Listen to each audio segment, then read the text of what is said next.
Eldoria के राज्य के हृदय में एक जंगल है जो रहस्यमय और भयानक है। इसे सिर्फ एक पर्देदार जंगल के रूप में जाना जाता है। इसकी डार्क कैनोपी भूमि के ऊपर एक अशुभ चिन्ह की तरह उन्हें झूलती है। बुजुर्गों द्वारा चुटकी कहानियां बताती हैं कि एक समय जब जंगल जीवन से भरा हुआ था। इसके पेड़ ऊंचे और गर्वित थे। इसके प्राणियों ने भूमि के साथ मेलजोल की अनुपम संगति को बनाए रखा। लेकिन ये बहुत पहले का बात है, जब श्राप जंगल को गिरा। किस्से बताते हैं कि एक शक्तिशाली जादूगर कभी जंगल के गहराई में बसा था। उसके उत्साह अंधकार में और उसके दिल को ईर्ष्या और द्वेष से भर दिया गया था। भूमि पर शासन की तलाश में उसने निषिद्ध जादू में प्रवृत्त होकर मानव समझ से परे शक्तियों को उत्पन्न किया। अपने घमंड में उसने एक श्राप जारी किया जो जंगल के बहुत गहराई में घुस गया। इसके फलस्वरूप उसकी वनस्पति और जीवन को विकृत रूपों में बदल दिया। श्राप ज्यादा तेजी से फैल गया, जो कि अपने पथ में सब कुछ जला रहा था। जो किसी भी साहसी व्यक्ति के लिए जंगल के निकट आने का साहस करता, वह कभी नहीं लौटता। उनकी चीखें रात्रि को भ्रमित होती हैं, जो सभी अज्ञात में कहानियों को आशंका में बात करती है। खौफ लोगों के दिलों को पकड़ता था और बेलवुड डर की जगह बन गया, केवल ध्वनियों में बोला गया। जो भी खतरा के बावजूद उनके लिए उस श्राप के पीछे की सच्चाई का पता लगाने के लिए थे। साहसी आत्माएं जो जंगल के गहराई में गई, उनके मन में संकल्प और उनके दिल में साहस।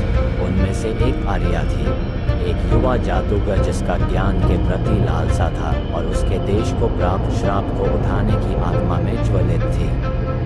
अपने विश्वसनीय साथियों के साथ आर्या गहरे बेलवुड में गई, हर कदम पर जोखिम से भरा हुआ। जैसे ही हवा अधर में अशुभता के साथ धड़कने लगी, पेड़ों के बीच छायांकित होती थी। अंधेरे राज सुना काले राज से और अब हिस्सा करने वाले थे। फिर भी आर्या ने अपना आस्था संदेहमय बनाए रखा, जैसे ही वह श्राप की स्रोत की खोज में थी। जब वे जंगल की गहराई में और गहराई में गए, तो वे श्राप के उत्पादन को खुलासा किया। भयानक रूपों में भूमि के जीवन की अद्भुत अमालगमेशन। हर योद्धा के साथ आर्या और उसके साथियों ने मजबूत होते हुए उनका बंद आपातकाल के क्रूर अनुभवों में फौज हुआ। अंत में निरंतर पीछा के दिनों के बाद वे बेलवुड के हृदय तक पहुंचे, जहां वायु स्वयं अंधेरे ऊर्जा के साथ हलचल करती थी। वहां एक विशाल पेड़ के कंकाल जड़ों के बीच वे श्राप का स्रोत पाए। जादूगर खुद उसके रूप में तनावपूर्ण और विकट रूप में उसकी सूची। एक जोशीली लड़ाई में, जो कि जंगल की स्थापना को हिला देती है, आर्या और उसके साथियों ने जादूगर से सामना किया। उनका जादू उसके साथ उसके बिगड़े हुए रूप को हराने की भारी ताकत से टकराए। फिर भी जब युद्ध चलता रहा, आर्या ने जादूगर की आत्मा में दुख और विचलन को महसूस किया। एक दुर्भाग्यपूर्ण याद उस व्यक्ति के लिए जो कभी उसमें था, उसके अंधकार के अगर गिरावट के बिना।